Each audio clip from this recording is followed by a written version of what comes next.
স্নান করে মহাপ্রভু তিনি তার দণ্ডটা জগদানন্দ পণ্ডিতকে দিয়েছিলেন। জগদানন্দ পণ্ডিত গ্রামের মধ্যে ভিক্ষা করতে যাবেন, তাই নিত্যানন্দ প্রভুর হাতে দণ্ড দিয়ে গেল। নিত্যানন্দ প্রভু দণ্ডটাকে 3 খণ্ড করে জলেতে ভাসিয়ে দিলেন। মহাপ্রভু এসে বলল, জগদানন্দ আমার দণ্ড করি। জগদানন্দ পণ্ডিত বললেন, প্রভু দণ্ড তুমি নিতাইকে দিয়েছিলাম। আরে নিতাই আমার দণ্ড কই? নিত্যানন্দ প্রভু বলে, প্রভু তোমাকে আমি হৃদয়েতে বহন করি আর তুমি বহন করবে দণ্ড। আমি দণ্ডকে 3 খণ্ড করে জলে ভাসিয়ে দিয়েছি। আরে নিতাই, গুরুদেবের দেওয়া একমাত্র আমার সর্বস্ব ছিল এই দণ্ড, আর তুমি দণ্ডটিকে ভাসিয়ে দিলে। খবরদার, তোমরা আর আমার সাথে যাবে না। নাই তোমরা আগে যাবে, আমি পিছন যাব, নাই আমি আগে যাব, তোমরা পিছনে যাবে। আর আমি তোমাদের সাথে যেতে পারবো না, একটার পর একটা উৎপাত করেই যাচ্ছ তোমরা। তখন সবাই বললেন, মহাপ্রভু তবে আপনি আগে যান, আমরা পিছনে যাচ্ছি।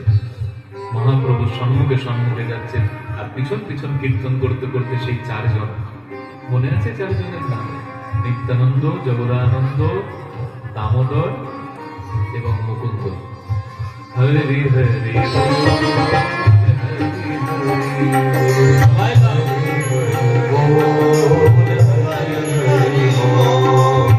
মুকুন্দ মাধব গোবিন্দ মুকুন্দ মাধব গোবিন্দ মুকুন্দ মাধব গোবিন্দ মুকুন্দ মাধব গোবিন্দ কেশব মাধব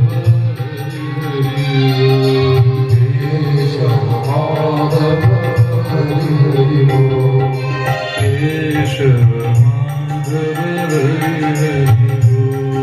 কেশব মাধব হরি হরি মহাপ্রভু কীর্তন করতে করতে কি উপস্থিত হলেন 18 নালা। এই 18 নালা থেকে জগন্নাথ মন্দির দেখা যায়, চক্র দেখা যায়।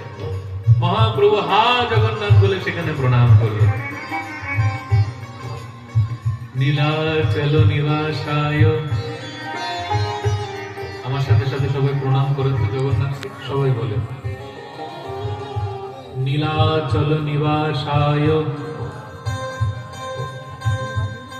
এত আস্তে কেন, জোরে বলো।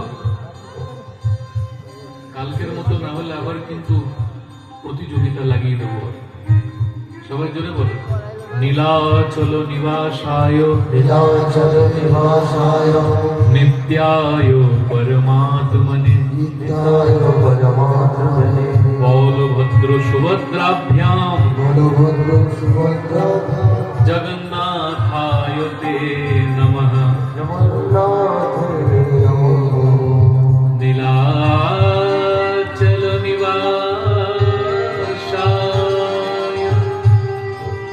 নিত্যায় পরমাত্মনে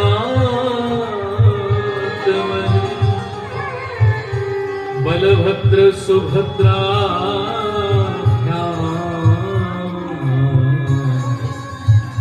জগন্নাথায় তে নমঃ। মহাপ্রভু আনন্দে উন্মত্তের মতো হয়ে গেল, আর মহাপ্রভু সে 18 নালা থেকে জগন্নাথকে প্রণাম করে 2 হাত তুলে হা জগন্নাথ, হা জগন্নাথ, হা জগন্নাথ বলে ছুটতে লাগলো মন্দিরের দিকে। অরুণ স্তম্ভের সম্মুখে দাঁড়িয়ে মহাপ্রভু জগন্নাথ দেবের উদ্দেশ্যে প্রণাম দণ্ডবোধ জ্ঞাপন করে মন্দিরের মধ্যে বিদ্যুৎ গতিতে প্রবেশ করে গেল। 4 দিকে 4 বার পরিক্রমা লাগিয়ে সেই জগমোহনে প্রবেশ করে গেল। গরুর স্তম্ভের পিছন থেকে মহাপ্রভু জগন্নাথকে দেখতে পেয়ে মহাপ্রভু হৃদয়তে সেই কুরুক্ষেত্রের ভাবের উদয় হলো।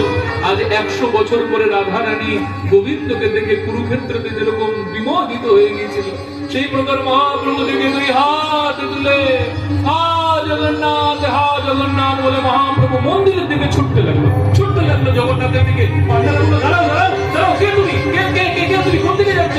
মহাপ্রভু ছুটতে ছুটতে জগন্নাথের দ্বারের চৌকাঠেতে পা লেগে মহাপ্রভু পড়ে গেল, মূর্ছিত হয়ে গেল। পাণ্ডবগণ মারতে আসলো।